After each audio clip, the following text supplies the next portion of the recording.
talking until you finish dessert, because that's just how I do. This is the one time I didn't want to write something. I do better with scripts.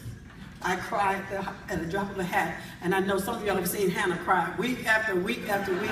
Even Oprah asked me, she said, girl, you got any more tears left? And I sent a tweet that said, I'm a black woman who has made it to 50 years old. Of course I do. But right now they're tears of joy. I'm shaking. I'm more nervous to just be me than I am to act. Because when somebody rejects you, it's personal. But this time in my life, God has been saying repeatedly, you are enough. You are enough. After 30 years of acting, there are times when we get so discouraged and you think, am I doing this just for me? Does it matter? Am I reaching somebody? I acted because it was my voice. I found my voice as a teenager here in Atlanta. I was a board of the state for a while, and that can tell you that you're a statistic.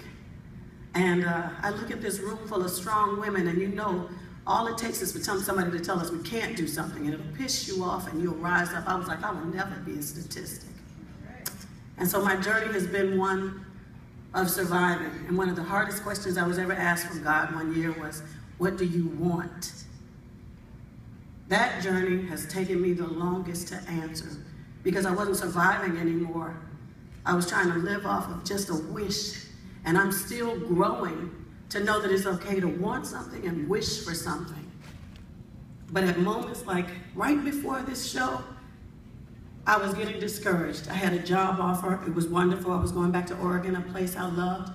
But it was this weird dynamic. I was feeling like, is this it, God? Is this it? And at the same time, he was filling me with something and filling me with something and filling me with something.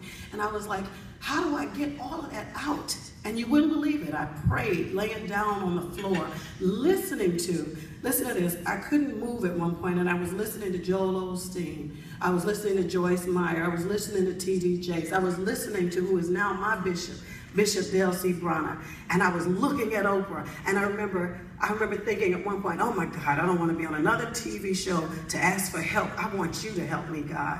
And if you fill me up, present me some way that I can get all of what you're filling me up without. And one day I might get to Oprah. And I'm telling you, less than a week later, I had an audition for that show. Wow. And I got all the way to Oregon. We got a call back for on my birthday. Raven called me on New Year's Day, the beginning of a year. And you all have overwhelmed me with the response and the reception for my work on this show. But I got to tell you, the other part was, they don't celebrate us. They call us average, the average African-American woman, the average people. They didn't have a place for me in LA at the time. And even now, I went recently and there's a feeling that, the show is what it is. I knew, as much as I believed in Hannah, that I couldn't afford to miss the mark with y'all. I knew who she was. I know who she is. And if you think that's average, I knew that I would, if y'all liked it, you would undergird me and I would show them that there is power in what you think is average, but we are in no way average.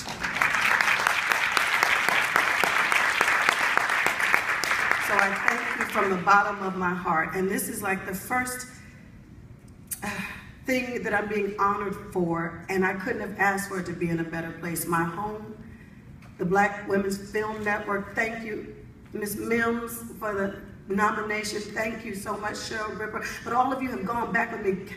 My cat, Bertrand, thank you. You all have watched me grow up. And I got to say this to you, Miss AJ. I know you from back in the day. AJ was always powerful and strong and seemed to be so self-assured. I ride your strength, because that's my Capricorn. We're Capricorns. Amen. I ride your strength. And I'm learning to stand in my power. I'm learning to stand in it. But I thank you. And where's my Amy Holloway? She's known me since high school. I got a room full of people that have been lifting me up and supporting me forever. And Owen got a table for me at the drop of a hat. And my babies, who they constantly are telling me, come on, Miss Fox, step on out there, speak your truth, be powerful. I am honored to receive this honor. And I hope that you know, no matter what you see me do, I will never fail you in starting out with integrity. I thank you all from the bottom of my heart. Thank you so much.